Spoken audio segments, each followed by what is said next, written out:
राजस्थान के एक गांव में रहने वाला एक व्यक्ति हमेशा किसी न किसी समस्या से परेशान रहता था और इस कारण अपने जीवन से बहुत दुखी था।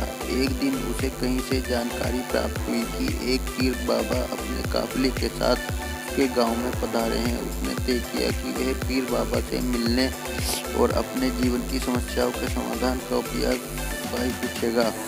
शाम को वह उस स्थान पर पहुंचे जहां पीर बाबा रुके हुए थे। कुछ समय समीक्षा करने के उपरांत उसे पीर बाबा से मिलने का अवसर प्राप्त हो गया। वह उन्हें प्रणाम कर बोला, बाबा, मैं अपने जीवन में एक के बाद एक आ रही समस्याओं से बहुत परेशान हूँ।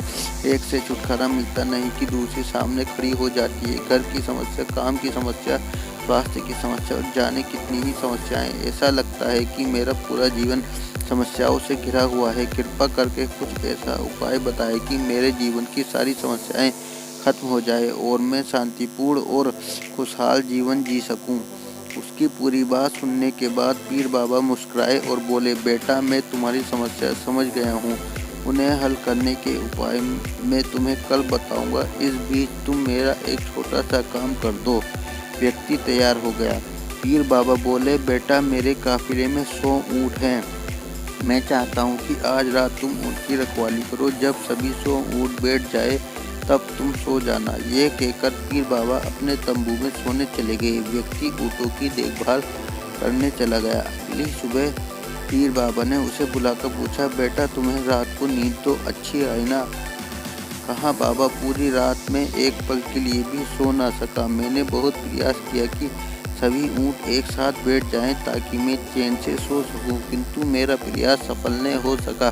कुछ ऊँट तो स्वयं बैठ गए, कुछ मेरे बहुत प्रयास करने पर भी नहीं बैठे। कुछ बैठ भी गए तो दूसरे उठ खड़े हुए। इस तरह पूरी रात बीत गई। व्यक्ति ने उत्तर दिया।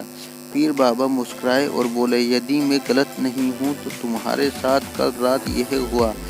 एक कई ऊँट खुद ब खुद बैठ गए। 2 कईयों को तुमने अपने प्रयासों से बैठाया। 3 कई तुम्हारे बहुत प्रयासों के बाद भी नहीं बैठे। बाद में तुमने देखा कि वे उनमें से कुछ अपने आप ही बैठ गए। बिल्कुल ऐसा ही हुआ बाबा, व्यक्ति तत्परता से बोला।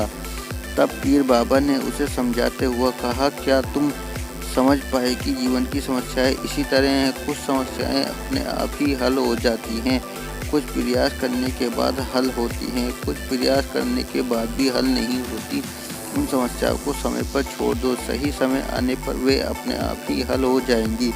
कल रात तुम्हें अनुभव किया होगा कि चाहे तुम कितना भी प्रयास क्यों न कर लो, तुम एक साथ सारे ऊँटों को नहीं बैठा सकते। तुम एक को बैठाते हो तो दूसरा खड़ा हो जाता है, दूसरे को बैठाते हो तो तीसरा खड़ा हो जाता है। जीवन की समस्याएं उन ऊँटों की तरह ही, एक समस्या हल होती नहीं कि दूसरी खड़ी हो जाती है। समस्याएं जीवन का हिस्सा हैं और हमेशा रहेंगी। कभी ये कम है तो कभी ज़्यादा। बदलाव तुम्हें स्वयं में लाना है और हर समय इनमें उलझे रहने के स्थान पर इन्हें एक तरफ रखकर जीवन में आगे बढ़ना है। व्यक्ति को पीर बाबा की बात समझ में आ गई और उसने निश्चय किया कि आगे से वह कभी अपनी समस्या को खुद पर हावी होने नहीं देगा। चाहे सुख हो या दुख, जीवन में आगे बढ़ता चला जाएगा। तो दोस्तों, कैसी लगी आपको ये स्टोरी? अगर ये स्टोरी आपको पसंद